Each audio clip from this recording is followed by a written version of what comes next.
and Marissa Sayers. And as you can tell, we have a guest today. I'm excited. Marissa, excited?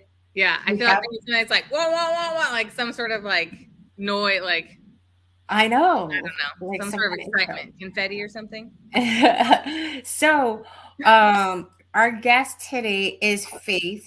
And is it God bold? Yes, it is God Okay. bold. And this comment always pops up, but so we brought her on today because there is something about her. Good morning, Chelsea. Her business, originally of it is a touch of faith. It still is a touch of faith, right? But the reason that you caught my eye is because you kind of went and added something different to your business that I think a lot of times we get so scared of adding something we truly love into our business. So first, Faith, introduce yourself. Sure. First of all, I must say I'm super excited to be here with both Coach Chris and Coach Marissa. My name is Faith Godbold, and I am the owner of A Touch of Faith. Believe it or not, I'm an educator by day still, so I do still have a full-time job. I am a curriculum technology coordinator at Henry Timrod Elementary here in the beautiful city of Florence for Florence School District 1. And then I also run my own business, A Touch of Faith. So I've been doing that for about 5 years now, believe it or not. And I had the awesome privilege of just meeting these wonderful coaches and all the coaches in Deco Exchange. And I will say that I have learned so much about how to run a business. And I first started, I would say, as a craft business, creating wreaths, as you can see in the background. I love using my hands to create things. My slogan for my business is even everyone needs a little faith, because I believe in sharing not only my handmade creations, but also the inspiration that my business brings through me, my touch of words, my just the thoughts, the things that I can share and express with other business owners and particularly women. And it kind of took off from there. And I was reflecting this morning. I thought about how I pivoted my business probably during COVID when I was interested in starting to make my own signs. So I purchased a Cricut thinking I would make signs. And my brother said, Faith, you can start making t-shirts. And so as you can see, this t-shirt I'm wearing is one of the many that I've created. Never thought I would be interested in that, but I was following my heart and following my passion. And I will say it has taken off. And I know, Coach Marissa, you can probably say the same thing with what you do in your business. It was just something that I thought of and I tried it and it worked. And so most recently this year, I decided to branch into beauty. I've been wearing the Color Street nail products since COVID. Again, I was an avid salon goer. I would go get my nails religiously, like every month. In fact, I tried to stretch it and make it last a month because of the cost and, of course, the time, the appointments. And so, anyway, we couldn't do that during COVID. So in 2020, I was sitting at home and my nails were starting to grow out. And I was like, what in the world am I going to do? They were looking horrible. I was wearing acrylic for 16 years. And all of a sudden, I could no longer go to that salon. And so one of my good former parents of a student that I taught, actually, she reached out to me. I may have seen a post on her page, and she introduced me to Color Street. And so I have been a customer of Color Street since 2020. And then last summer, I was a host for her. I loved it so much, and she complimented me on my style. I did a video in her group showing how to do nails, and it just took off from there. And I decided to become a stylist. So now I feel like the passion that I've always had for makeup, because I love doing makeup. Y'all can see I have my eyes are all done up. Yeah, I had to do it for y'all today. I couldn't come looking plain, even though this is my spring break. I was like, I got to show up. So I love beauty, and I had a former principal actually tell me. She said she always thought that I would be wonderful making makeup tutorial videos. And back then, I wasn't even into the business world. I didn't even know about lives and all of that. But fast forward now to 2023, it's almost like, wow, even though at that point in time when she said those words, I couldn't see it, I can see it now. So that's just a little brief history of me and my business and how I got started and where I am now. Love Say that. some quick hellos. So we have Robert that jumped on, Candace, good morning, Theodora, Jerry Hardison. Oh, that's my Isn't brother. Hey, Jerry. Oh, he on? I'm so proud of you. I'm gonna shut my Oh, door. And he did a family live with you, didn't he? When what was it? Yes, my Your my virtual celebration? birthday celebration. Yes. Yes. Oh, so exciting. Angie, Matthew Hardison, Susan Meister. Matthew's my brother too. Hey. Oh, we got the whole, I love, okay. So one, we love family in our business. Like Yes. when you have a supportive, let's start there. Cause I think that just naturally came about. Hmm. Marissa, as you know, her husband works in the business as a partner every day, 24 hours a day. Um, and and we have our kids in our business too on some level or another, just as support. And ha- seeing your family show up for you like that, how has that been for you? I will say it has been truly amazing. First of all, I could not do anything without my family. They are the backbone. And I always encourage anyone who does not lean on their family, to me, that those people are your greatest supporters. And so I have to first acknowledge my husband. He, I would say, is like a silent partner in the background. You don't see him at the forefront, but anything I need, be it a shipping box out of our garage, or if I just need a shoulder to lean on, or maybe a shoulder rub, because sometimes it gets very stressful having a day job and then pouring hours in after my day job. He is who I lean on, And most recently, I will tell you the thing that does it for me is he doesn't he doesn't care that I don't have the energy some days to cook and do some of those things. Like he steps up here at home so very much, which allows me to run the business. He may not be able to cook dinner on a regular. He works out of town, so his business is very demanding too. He's a director of technology in another school district. Oh, and he's my technology guy. So if I have any issues with all this equipment, he supports me with that so much. So my husband is my number one fan. My mom, you all see her right now. I see her in the comments, and I see my dad. He says he's watching too. Hey, Dad. My dad is Love an this so yeah. much. My dad is an entrepreneur, so I'll have to share a little bit of that. He has been a business owner for many, many years. The Praise and Faith Gospel Shop, a Christian bookstore in Sherrall, which is my hometown, and he has so many other business ventures. I feel like that trickled down in my blood to me. And so that has allowed me to really just have the spirit of entrepreneurship that I have. But he's a great support. My mom, she's always on every Facebook Live that I do. She's the number one person. Like she will comment before anyone else.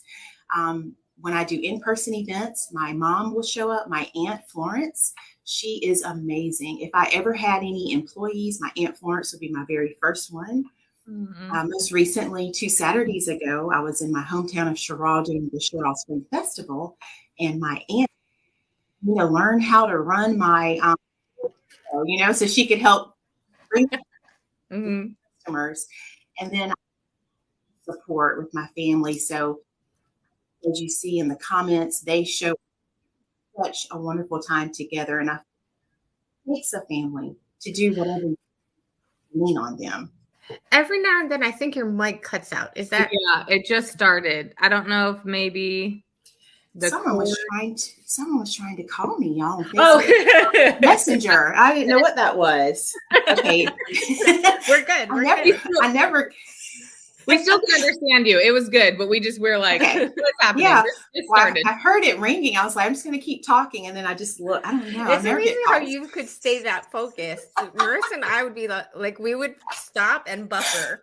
Like That's okay. I probably need a little bit more of that in my life. That'll keep me not being so stressed. My brother just says they want to call when they see we're live. I think that's the case. We're like, what's happening? Yeah. Our kids get the notification when we're live. They're like suddenly they show up out of nowhere in the house. And absolutely. They're like, hey, yeah. Like, no, I'll go. Just stay where you were until I'm done. Like you don't have to come in here. That's right. So your dad has multiple business. So for you, it's like very normal with how you were raised to not only have your day job, but then also be like, have this business and then change and add something else on, because that was just the example you had, which I love. Yeah, I think so, because that's what we saw. He's also a pastor, and my mom, she's a minister as well. She has her own business now, her ministry, and I actually am her CEO, is I think what she's dubbed me. So I facilitate all of her live streaming and online platforms. So I feel like it runs in our blood. I don't think we know how to just do one thing, which is actually a great accomplishment, a great thing. I think we've learned how to pour our energy into the things that we are truly passionate about. And I love that.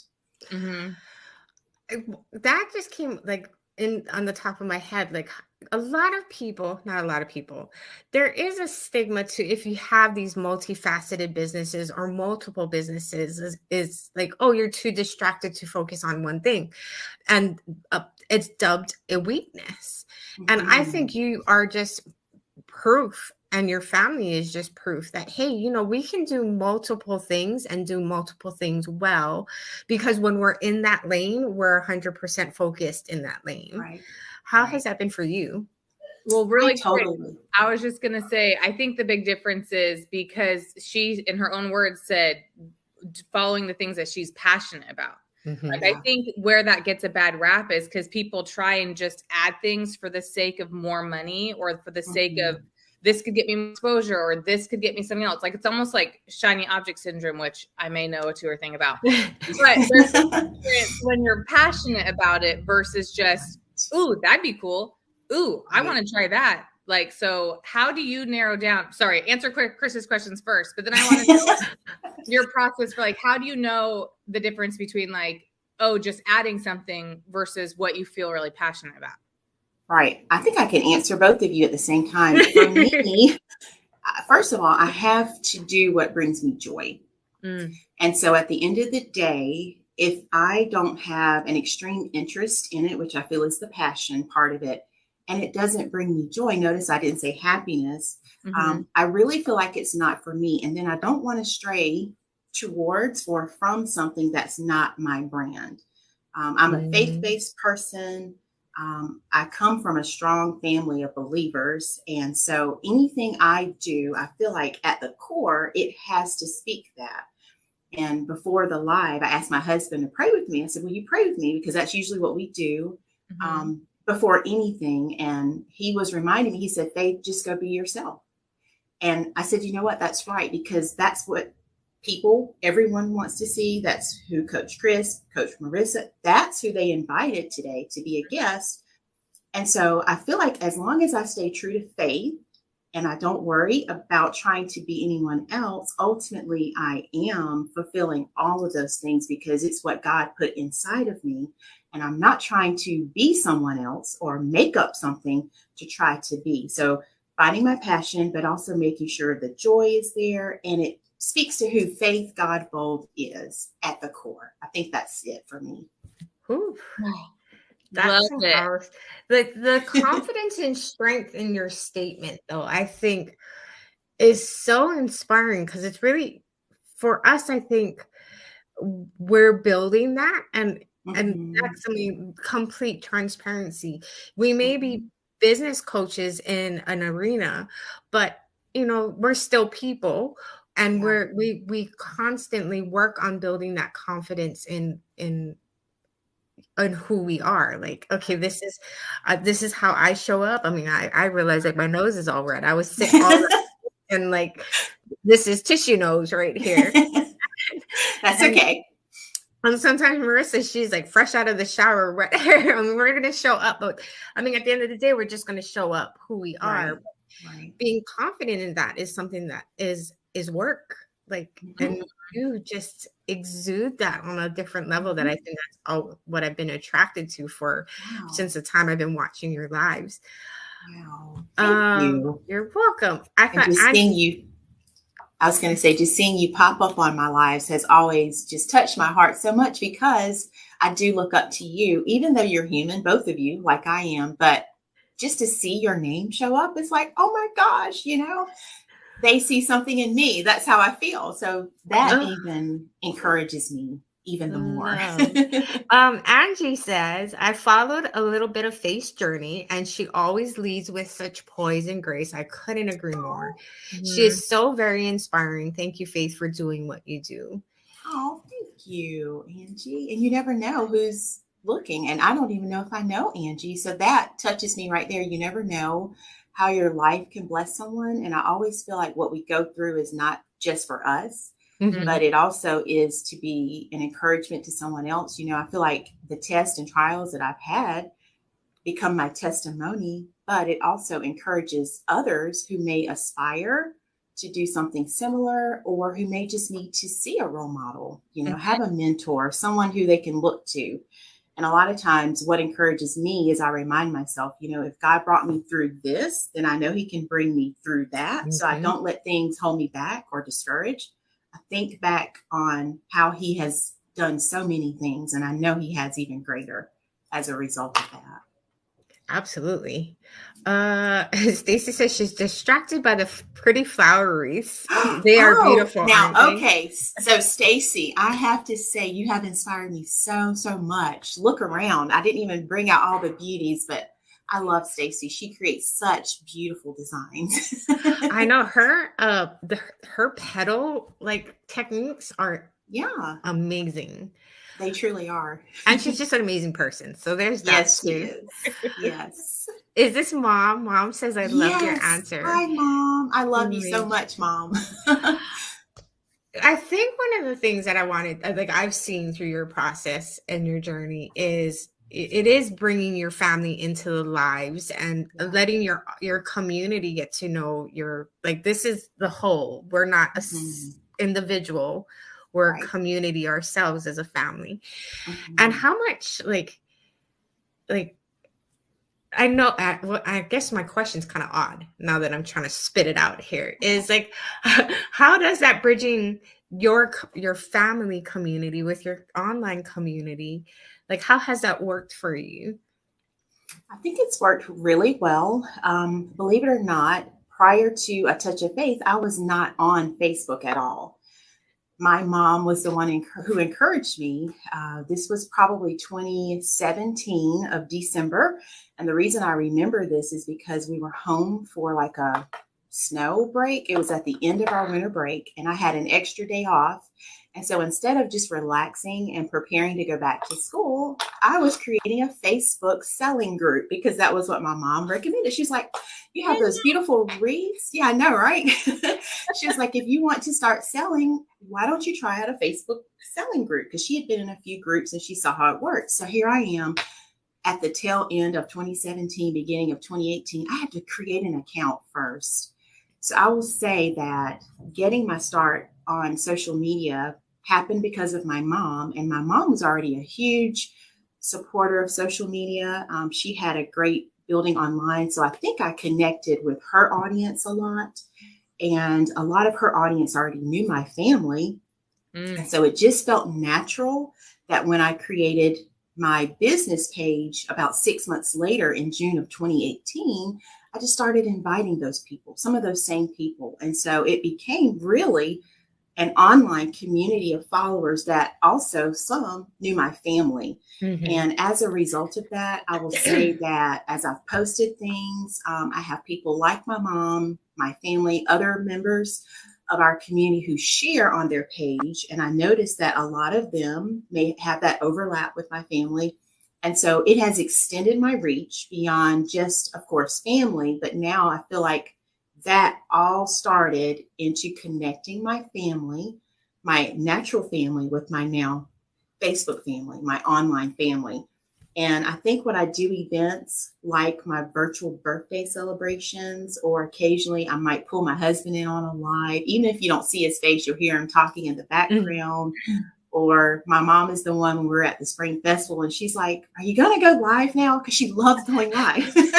I'm like, "Mom, not really. It's windy out here." And 2 Saturdays ago, I probably had my moment. I'm normally cool and calm, but it was cold and rainy. And I was sitting there and I had a minute and I just kind of said, "Okay, I think we've made enough money now. We can go if y'all want to." And they looked at me and they knew I was just having a moment. And then they let me have my moment and then I came back. So, but I say that to say it's those instances when I'm with my family and I'm able to bring them in, or if I do a quick reel and I'm in the kitchen making homemade biscuits or my famous Parmesan and garlic chicken that I made for Easter yesterday. Mm. Or if my niece Heaven, she is spending a day with me and she's wanting to make a bow and I bring her in on a live, or we do nails together. I think when the community that you're establishing in that business world sees that you're a real person and you have people just like them, family members, I think that helps to connect the two together. And then it's not just this person that they patronize who has this website who you might purchase from, but they see you as a real human being that also has people who love them just like they have people. I think that's what really makes a difference. Mm-hmm. And I know for me, it makes me even want to show up even more because I feel like there may be someone out there who doesn't have that family.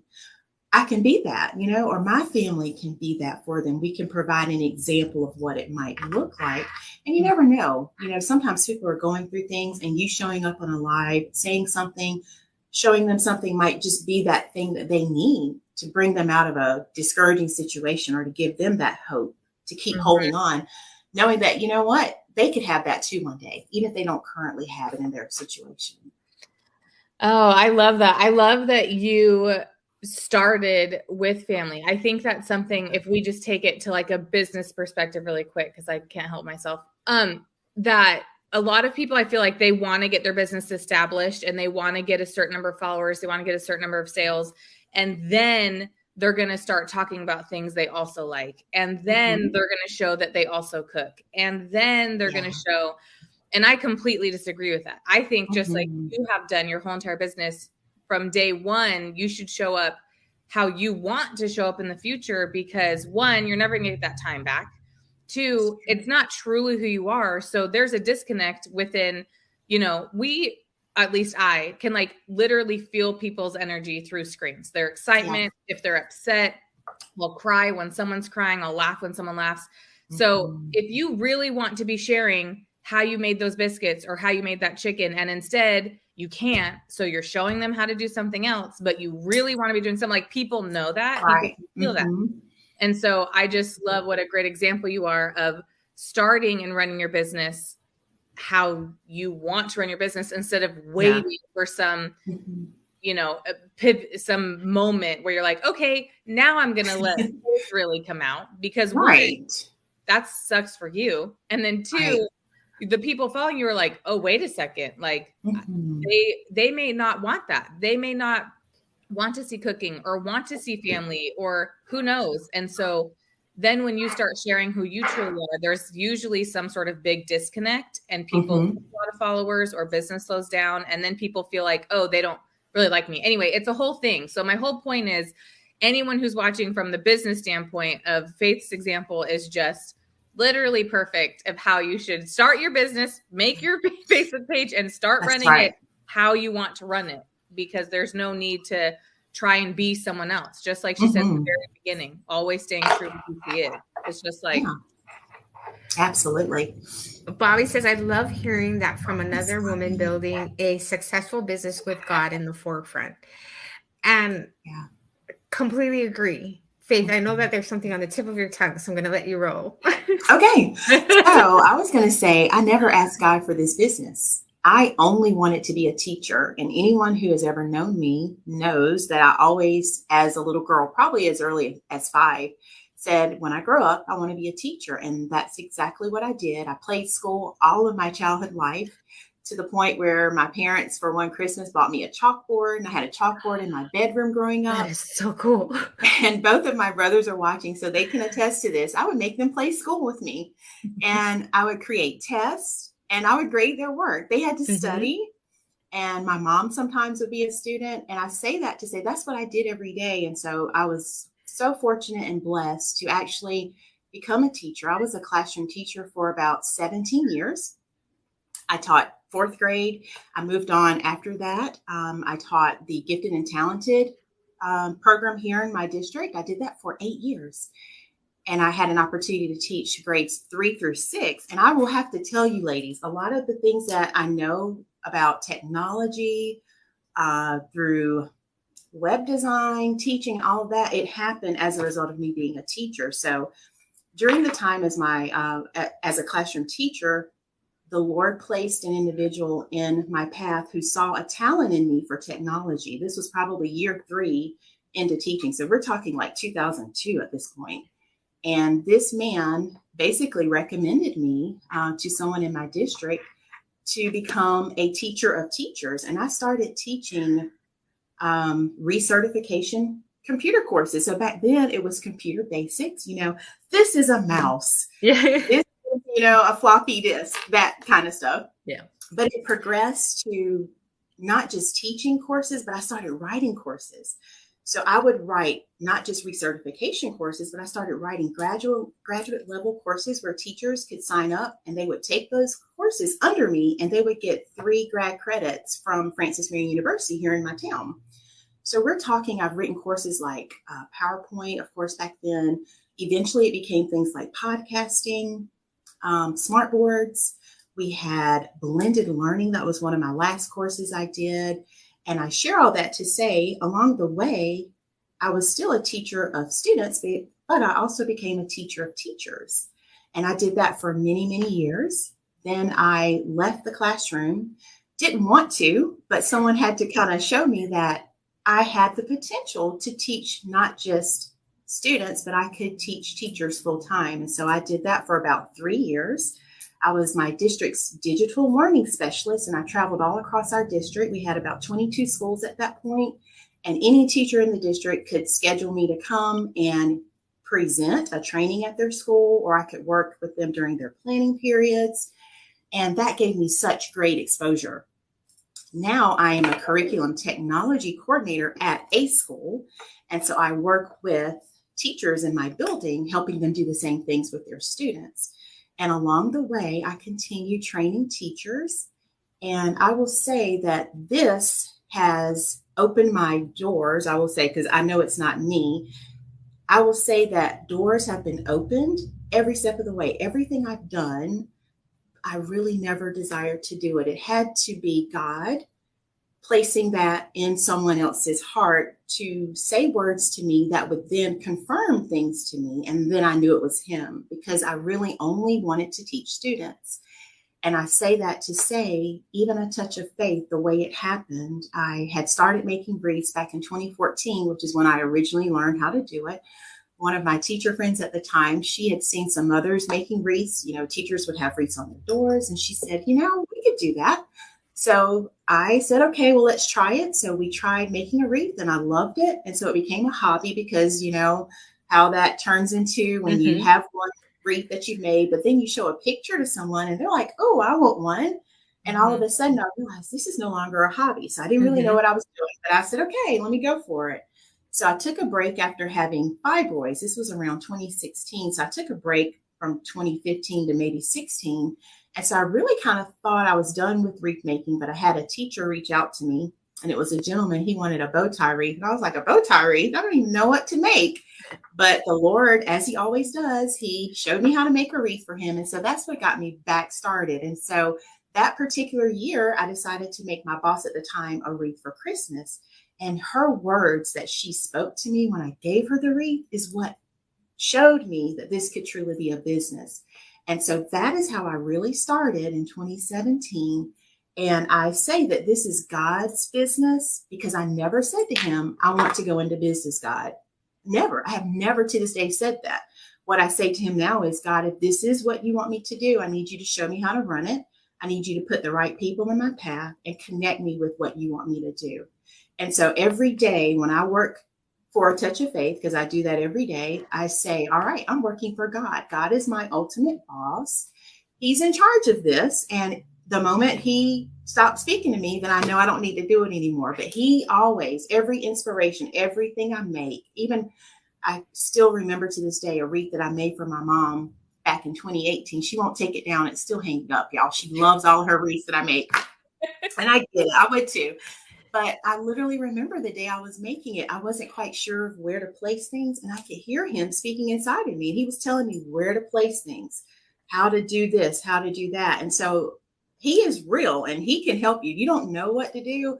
You can just talk to him. He will share with you what to do. And so that is, I guess, Coach Chris, when you said, I know you have something to say, I think what I would share. So if there's anything you are not sure about, let him help you. He can lead you. He can guide you. You don't have to try to be like someone else. You don't have to try to do it like someone else. Not to say that we don't have ideas or examples set before us, but ultimately we need to seek on the inside, figure out what it is that he has for us. I have to pull up these comments because they were way Okay. too funny. They totally distracted Marissa. I saw the moment. That's okay. I think this is your brother's. I was one of her play students. He was, yes, Matthew. He made us do worksheets. That's the one that got me because I would play school with my brothers too. I never thought to give them worksheets, and I was thinking like they got off easy. I'm going to show them Faith's brothers, be like, look, I could have made you do worksheets. I'm telling you, I would grade them too. She got all the worksheets at the end of the year from her teachers. That is hilarious. Yes. You know what? I remember I did that to my cousins. My siblings are like, they're half siblings. We grew up in different households, and they were much older, 9 years older and 13 years older. So they were, but my cousins were closer in age. And I remember at the end of the school year, the unused portions of the curriculum workbook, the teachers would give those out. And then I loved it because they had the answer sheets in the back and they had the questions in front. And that's what I would do, the same thing. Like everyone would get a worksheet, and you don't realize for us, it's play. They're like, oh my gosh, we're on break. Why are we still doing school? But it was play. It was fun. Totally play. Yeah. Okay, The textbooks. it's very interesting that all three of us played school, all three, and we're all three like teaching people. I also always said I was going to be a teacher. Like in high school, I did ROP with a 4th grade class, and I loved it. Oh, wow. I pivoted. I ended up having, kids very, very young and early. And then I got to the point where I was like, I don't want to leave my kids to go back to school to learn how to teach other kids. So mine changed, but it just wasn't my path. But here I am. Teaching is like my most favorite thing. So I just think that's so interesting that we all played school and we all like to teach. I mean, yes, we do. Like, you're a legit teacher. I'm not trying to compare us at all. I'm just saying. Like, Mom said, I sat in her classroom, and even today, Faith is still teaching me. We, as a family, are very proud of her. Oh, yes. And my mom didn't tell me this until later on, but she always wanted to be a teacher. But because of life and the way it happened as she was growing up, she wasn't able to go off to college. And so she got married early on and started a family. And so it's amazing how that love that she had, which I didn't know about, I ended up with that. And she shared that with me later on. So it's almost like the teaching that she wanted to do, she's able to see it through me now, which is so amazing, And she also, wouldn't you say that she teaches in her ministry also? Yes, I was going to add that even though she did not go to school to be a teacher, she now through her ministry teaches women all across the world. Yeah. Which is so cool. Okay. Also, you just like real casually threw into the conversation that you create courses that people can get grad credit for. I actually used to do. So you're a professor? Like how we just really like it's not a big deal. So I don't remember what it's called. I don't know. I'm not a professor at this moment. I'll say it like that, but I will. Okay, I'll accept that. I take that. I always told you God speaks. But I just had the opportunity through being an instructor in my district for technology. We could write the curriculum and they would submit it, and if it was approved, then our teachers could get grad credit for it. Oh my gosh, that is so freaking cool. I've never heard of anyone doing that ever, by the way. Oh, wow. Well, then I feel even more special.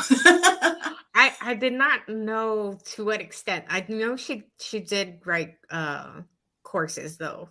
No, but I mean, like, have you heard of that? That someone writes a course, they, like, submit it to a university. No, I didn't. That's so freaking cool. Yeah. Let me get back in real quick. I taught preschool. I taught kindergarten. And I was a substitute high school teacher. Oh, wow. And it's so funny that, like, Marissa, that you brought that up because we all, I just didn't stay there. I think what Faith has is that extra layer of just love and passion for it. Cause I remember I ended up being outweighing, like weighing, at the end of the day, like, it really was like my daughter was, I think she was about a year and a half. And we had lost my dad not too long prior to that. And it was of so much energy, classroom management, curriculum, pouring into kids at the younger ages to set, like, you have this path, their mission and vision in mind for these kids. Right. And when you fail or it's overwhelming, I remember, like, by the end of the day, I didn't have anything to give to Haley. Like, and I felt so broken because I was like, I can't pour into my own daughter because I've done this throughout the whole day. And I think that's what, when I think of teachers, I think of God gave them an extra bucket and they're able to pull from that bucket because I wasn't blessed with that bucket. And that's okay. Like, I can serve in a different way. But Faith, I mean, we absolutely see you for what you have done into everything you've poured your heart and soul into. And we want you to know that, like, it is phenomenal. Like, you are doing amazing things. Thank you. Okay, bringing it back to our original topic a little bit.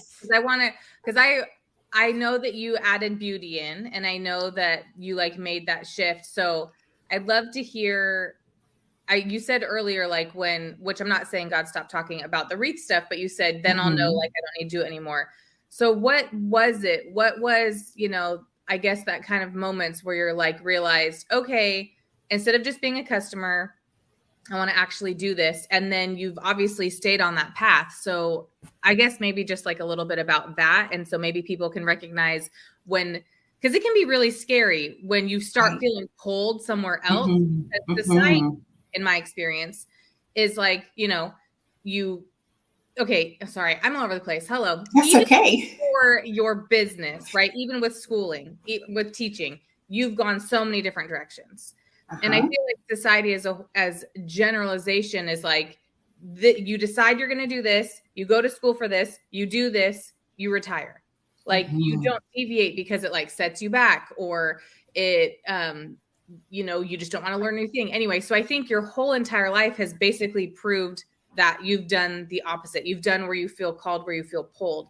So I think sharing some of those insights would be really helpful for people, because it can be scary when you're feeling pulled and maybe their family or friends are like, no, don't do that. I mean, I remember when Kevin changed his degree when he was in college, like, people are like, don't change your degree. You're going to have to go to school for another year, blah, blah. And from my perspective, it's like, okay, but then he's going to be doing a job for 50 years that he hates. Like, if he doesn't change his degree. So I think speaking to kind of some of those feelings or maybe signs or something where when you start feeling pulled and, like, it's the right choice, how do you navigate that, I guess? Right, sure.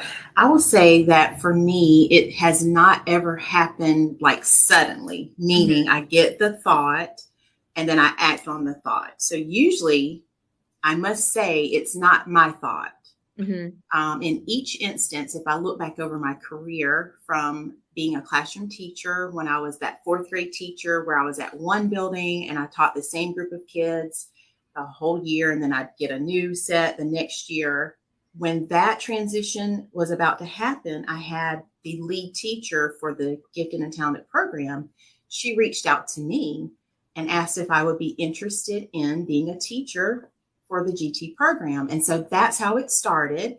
So that was then what became the thought that was planted in my head, but I didn't act on it. I held on to it. I prayed about it. And I will say that's what I do a lot. I pray, I talk to my family, and I get their input. And then it's almost like I just hold it here because I feel like I have to process it. And so sometimes that processing might happen a month, 2 months. In this instance, it happened a year. I did nothing with it. I held on to it here. I didn't let go of it, but I held on to it because I didn't feel that tug or that need to move and act on it. Well, it happened a second year. So a whole year goes by. this same person comes back to me. She says, I would really love to have you as a teacher here. You would be awesome with our students. And it was almost like she gave me additional information. She invited me to even come see what the program looked like, visit their classrooms. So it's like I had that entire year of holding on to it. And then the added information that she added on, doing a visit. I did go visit. And as I was there visiting, it was like I felt it in my heart. And I could see myself being there. It was almost like there was this disconnect from the me that was accustomed to being in my fourth grade classroom. It was like the Lord was showing me, Faith, no longer will you be just teaching one set of kids a year. I'm about to give you an opportunity to teach all of the students in the district, grades 3 through 6. You'll be reaching much more than just that 23 or 25 a year. And he really presented it to me in the way that I was able to see my gift and my talent would go so much farther than it could at this one building, one set of students a year.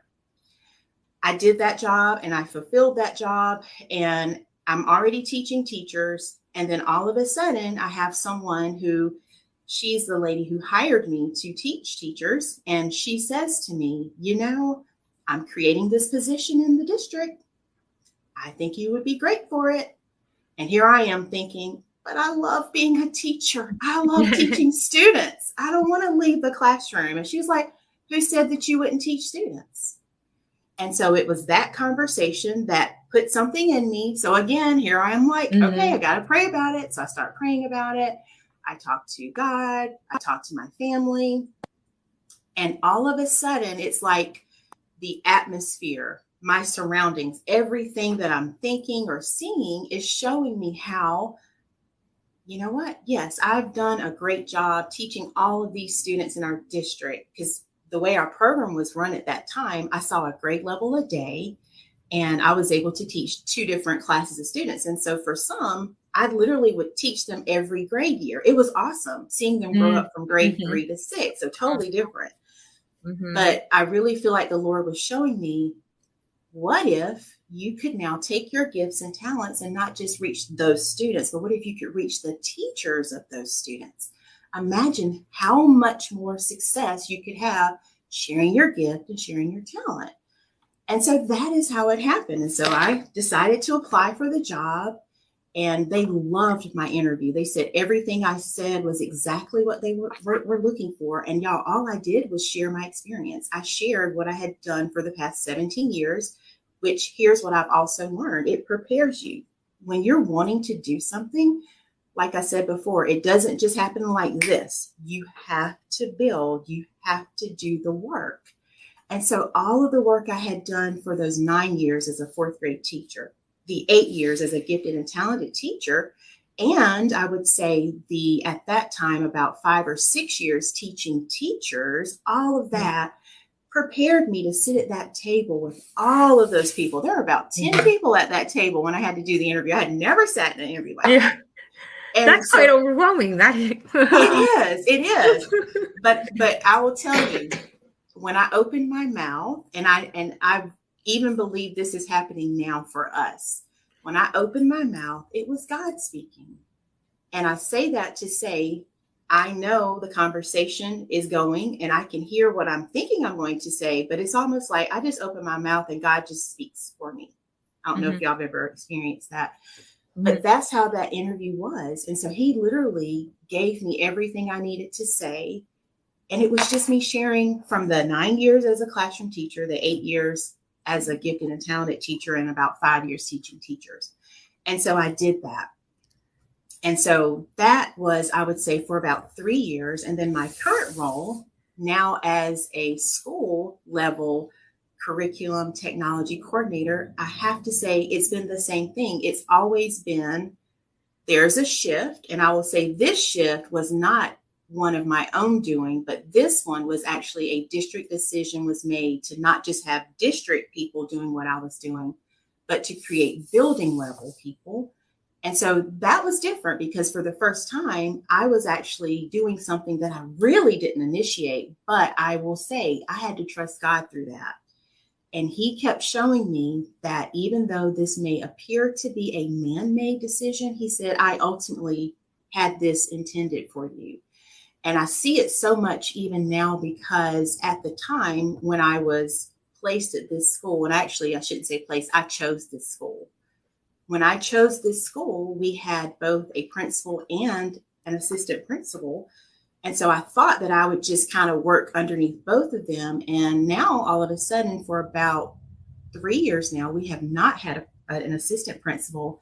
And when I tell you my principal relies on me as though I am an assistant principal, I did not see that coming. But I reflect now and I say, gosh, God, you had to know that. And I look at all of the lessons and all the things that I'm learning. And even though I don't have a desire to be an assistant principal, he's given me an opportunity to learn, act, and really fulfill that capacity. And so I say that to say that even that shift, even though it was unexpected, I still knew that God was in it. And I knew that in order to make that move, I needed to pray. So I prayed. I talked to God. I talked to my family. I had guidance. And even with my business, starting A Touch of Faith, it was that same thing. I didn't just up and do it. It was a move in the making that started when I first started creating wreaths back in 2014 as a hobby, showing pictures to family and friends. And then all of a sudden they said that they would want one. And I knew it was turning into something the moment I exchanged money for it. So I said, okay. So that process from, I would say, 2016 to 2018, and my former boss giving me that compliment, all of that led up to me not just making an overnight decision, but it was looking at each of the steps as signs, as you said, Coach Marissa, and realizing this is bigger than I am. But if I listen and pay attention to what I feel on the inside, because even though we may not realize it's God speaking, if we really get on the inside of our heads and our hearts, we realize there's that inner voice that speaks. And sometimes it may not even be a voice. Sometimes it might be the wind blowing. I can remember one time I was traveling to one of our schools here in the district, and I thought I was going the right way, but y'all, I was headed in the wrong direction. And had I continued to go, I was going to be late for my appointment with the teacher. And it wasn't like an audible voice, but it was like the wind just kept blowing in this unusual way. And it made me look in that direction. And by looking, it was like I realized I'm supposed to be turning right to go to my school, not straight. So it could be things like that. It might be the wind. You might hear the birds chirping. It could be a cat speaking to you, through the, you never know what it is. It could be anything. But I always say the signs come. You just have to pay attention to the signs. And if you really focus on the signs, then you will ultimately get to every place in your life that you're supposed to be. And then you don't feel like you're always trying this, always trying that, all over the place, but rather instead, everything you do should really be a foundation and a building. It should be like a building block, stepping stone for the next thing that you will encounter. Robert put, I think faith has a lot more than just a touch of faith. It is inspiring. I love that. Yes, I completely agree. I love it. Awesome testimony. Absolutely. That for sure. Like just hearing, like, I mean, one of the things that did pop into my head was when you're saying teacher of teachers, and it immediately popped, and I'm sure it was a download and a message sent. It was expand your territory, expand his territory. It really is that. Like, that's one of my favorite books that I've read on my own journey is Prayer of, and I don't ever say this right. I don't know if it's Jabez or I've heard both. Okay. But one of the things that in the prayer is expand his territory. And that's exactly what that is. Like being a teacher of teachers is that expansion. And I mean, I know that we see that throughout, even though we may not acknowledge it. Like we are given the ability to reach more people for a bigger purpose than, growing a business. Right. So I just, as soon as you said that, teacher of teachers, that's totally what I heard in my head. Yes, absolutely. He will enlarge our territory, and that's really exactly what he has done. You're right. Theodore said, this has been so inspirational in so many ways. I will need to watch again. Yes, please do. There's Mr. Oates. Oh, see now, having Damon show up, that might make me shed a tear, because I'm telling you all, I look up to you all so much. The fact that you take time, Damon, to even say hello when I say hello, that means so much. I'm so happy he's here. He makes us cry all the time. So it's just, you're just over here. There you go. I love it. Yeah, perfectly. Definitely. Like it has to be one of those, like, God sent a message in that moment for sure. Yeah. That's exactly what I heard. I have to hop off in a few minutes, but I want to say something. I thought something that I think is very interesting as you were sharing your story, and is such a lesson. It kind of goes with what you said earlier about doing lives, and you never know who's on, who's listening, who needs somebody, that your family could be their family. Every single experience that you've had so far that you've shared, you have been invited. Like you said, you didn't just start, you didn't just do, you were invited. Hey, let's make a wreath together. You were invited to do these different things. And I think that just kind of compounds with what you said earlier of sharing what you feel, speaking what comes out of your mouth, like not being afraid to be who you really are, because you never know whose life you're going to impact. Like you have just offered one time to be, part of the GATE program.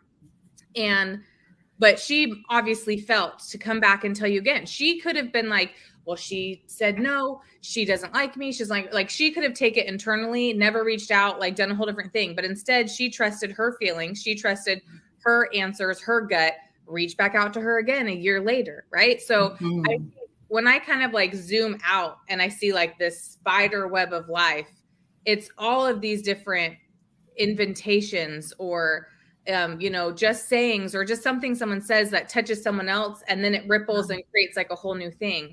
And so again, I just think what you're saying is so important about being true to who you are and showing up. And I mean, how many people's lives, how many hundreds and thousands of people's lives have you changed because you show up and you do what you feel called to do?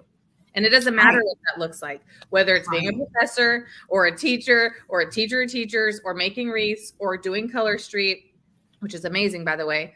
I love direct sales. Like it doesn't matter if you're showing up and I won't say performing, it sounds like the bad word, but living with who you feel called to be and what you should do. Like how many other new spider webs are you every time you show up? Are you connecting to other people? It's just I totally agree with you, because now that I've lived that so much, when I speak to people and I have especially one-on-one conversations, sometimes I get the feeling that I'm the one now doing the spider web thing. Like I'm planting a seed for someone. And it's amazing because you never know how they might be needing those words or they need that conversation. So I always try to yield myself to that and be aware that, you know what, it's not always me. It's not always what I'm saying, but it's actually I'm being an instrument and I'm now being used to be that person for someone the way that I've had in my life so much. Oh, love that. Thank you for speaking in faith and reminding me that God is in all we do. Appreciate this live so much. Thank you, Susan. That's awesome. I've always felt this way about the people that are in my lives. They are they are real people, and it doesn't just stop when I hit the finish button on my live. Like I try, like the live, that word now like confuses me a little bit because I'm not knowing if are we talking about face. I had to like process. Our lives are. And Marissa, I know you got that meeting. If you have to hop, please do not worry. Once I get probably like a minute or two. Damon said, always speak authentically, even if it disturbs someone else's soul. You'll connect with who needs you. That's so true. That one, yes, because I know that's something that I've struggled with. And so like it is a battle of like, okay, I know what like is on my heart and what I want to say, but how is that person going to take? And Dana knows this about Marissa knows this about me. Like if I focus too much on the what is going to happen and the story that I've made up from the conversation that didn't happen, then that's Guilty. yeah, that the thing that needed to happen doesn't happen. Can't happen, right? Yeah. And so, yes to that. And I heard something over the weekend, and we'll wrap it up with this just because I would love to hear your opinions. And I know there's a reason I heard it is stop looking for answers, start making choices. Ooh, that's so interesting you say that, because something I thought and I didn't say when she was talking earlier is she's actions is what leads to the next step. It's not like thinking and sitting. It came to me when she said, I went and visited the school. And that's when I saw myself there. I felt it. If we had never gone to visit that school, maybe she would have felt it a different way, but maybe not. She took an action and she actually went to go visit that school. And that's where the shift happened. And so she didn't look for answers. She actually went and made a choice and said, yeah, I'll go see. Yes. Love that. I love that. And it reminds me of my word. Normally, I don't know if I normally choose words for the year, but this year I decided to do that. And so my word has been opportunity. And the reason I felt so connected with that is because I said, we don't really have to wait for someone to do something for us. And that's been my approach this year. And I feel like I've always had that approach, but I really wanted to tackle that more this year than ever. And I said, you know what, if I don't have a reason to go do like a vendor event, I can set up something here in my yard, like I can be the opportunity. And I feel like what you just said about the actions, that goes right along with it. You don't have to wait for someone to offer you a job or offer you the next thing. You can go just do that. You be that, whatever that might mean. It might be doing research to learn more about it. It might be connecting with someone else, but we don't have to wait. We can just get started. Just do something. Full body chills when I know, I did too. And it was so weird because I heard it and I took it in one way and then I processed and realized, wait, that's not how I was supposed to receive that. Yeah. And I was like, wow, that is because it is a lot of like when we waffle back and forth on like what path we're going to take. And even through prayer, we still may feel like we didn't resolve that. We're with our human doubt. We're with our, that human conversation we're having in our head. And it really is, okay, I don't need to ask 3 more questions ask 3 other people's opinions. I really have to just make a choice in that moment, not like in that moment, but you know what I mean? Like I have all the things I need to make that decision. It's just doubt that's driving me to go down this road to find out, test, and really, I think that this conversation today really wrapped that statement in my head up for me, and it's powerful. Faith, where can everybody find you? Sure. So I have a website. That's probably one of the easiest ways to find me, www.atofaith.com. And everything that you want to see about A Touch of Faith and learn, I have my beauty products there. So you can click that Color Street link if you want to check out all of the things, like all the gorgeous nail polishes, beauty items. All of my beautiful wreaths are there. And I even now have other individuals who have reached out to me to want to learn how to do business and how to do creatives. So there's a link you can click, Learn from Faith, if you want information on that. But yeah, I would love to have you all visit the website and connect. If you want to follow me here on Facebook, I am A Touch of Faith. And I'm sure my mom is still here. She can put that link in the comments for us as well. But I look forward to just seeing what all comes from our connecting together today. This has been awesome. It has absolutely been awesome. What a great way to start the week. It is. I know. Happy Monday. We do have Yes. Faith's website link pinned at the top of both Marissa's page and my page or this live. We appreciate you hanging out with us. And we know that if you were here for a reason. The conversation was meant especially for you for that reason. Faith, thank you so much for hanging out. Thank We you. My pleasure. appreciate you taking the time with us. Everybody have a great week. Bye. Bye, everyone.